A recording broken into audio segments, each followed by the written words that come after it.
अब यहां देखो बहुत ध्यान से क्वेश्चन है, 2x square plus y square plus 8z square minus 2√2xy plus 4√2yz और माइनस 8zx। इन दोनों पे ध्यान दो, ये दोनों माइनस के टर्म है और इन दोनों में x कॉमन है, तो x वाला जो टर्म होगा उसको माइनस का ले लेंगे तो हमारा काम हो जाएगा। ये बात समझ में आई? ये दोनों माइनस के हैं तो जो x वाला टर्म है उसको माइनस का अगर हम ले लें तो भी हमारा काम हो जाएगा, या फिर हमें y और z दोनों को माइनस का लेना पड़ेगा और x को प्लस का लेना पड़ेगा तो भी हमारा काम बन सकता है। तो कोई भी एक केस हम चुनेंगे, ठीक है, या तो x को माइनस का लेंगे x वाली वैल्यू को, या y और z दोनों वैल्यू को माइनस का लेंगे। ये बात समझ में आ गई? इन साइन से डिसाइड होगा, जो इसमें कॉमन है या तो उसी को माइनस का ले लो या फिर उन दोनों वैल्यू को। अब करते हैं आइडेंटिटी लगाने की बात कि इसको फैक्टराइज करेंगे और आइडेंटिटी से करेंगे। कौन सी आइडेंटिटी से फैक्टराइज होगा? a square plus b square plus c square plus 2ab plus 2bc plus 2c है इज इक्वल टू होता है a plus b plus c का होल स्क्वायर। ये आइडेंटिटी यूज करनी है, बहुत इंपॉर्टेंट क्वेश्चन है, बहुत ध्यान से देखना।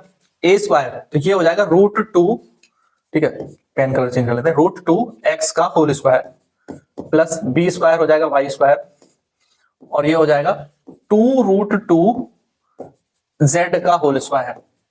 8z को लिखा 2√2z का स्क्वायर, क्योंकि 2 का स्क्वायर 4 और √2 का 2, तो 4 2 जा 8। समझ में आ गया? 2√2 इंटू 2√2, तो 2 2 जा हो गया 4 और √2 2, तो ये 8 आ जाता है, इसलिए हमने इसको 2√2 लिया है। ये बात क्लियर? अब देखो 2 इंटू ए क्या है? अब कौन सा माइनस लेना था? जो कॉमन है, एक वैल्यू हमें माइनस की लेनी है और यहाँ पे कॉमन क्या है? x। दोनों माइनस वाली वैल्यू में यहाँ पे xy है माइनस की वैल्यू और यहाँ xz है, तो x कॉमन है, तो आप माइनस का लो x, तो ये वाली वैल्यू को माइनस का ले लो, x की वैल्यू को।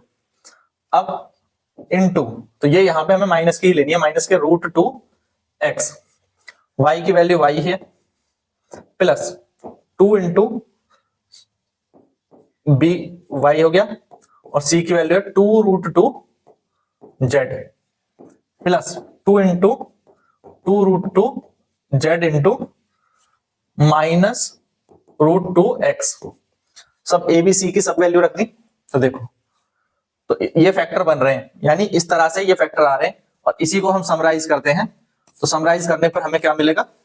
हमें मिलेगा माइनस के √2x plus y plus 2√2z का होल स्क्वायर। तो दिस इज द आंसर। ये भी इसका करेक्ट आंसर है, और अगर मैंने yz को माइनस का लिया होता तब इसका आंसर कुछ ऐसा होता, √2x minus y minus 2√2z का होल स्क्वायर। दोनों आंसर करेक्ट हैं, ठीक है, बट यहां पर आपको दो वैल्यू माइनस में कंसीडर करनी पड़ती, वहां एक ही वैल्यू माइनस की कंसीडर करनी पड़ी है, तो इसलिए इजी हो जाता है। और कैसे कंसीडर करते हैं मैंने अच्छे से बता, समझ में आ गया हो तो एक बार लाइक कर दो वीडियो को। वीडियो पसंद आए तो लाइक जरूर करें, शेयर करें और चैनल को सब्सक्राइब करना ना भूलें।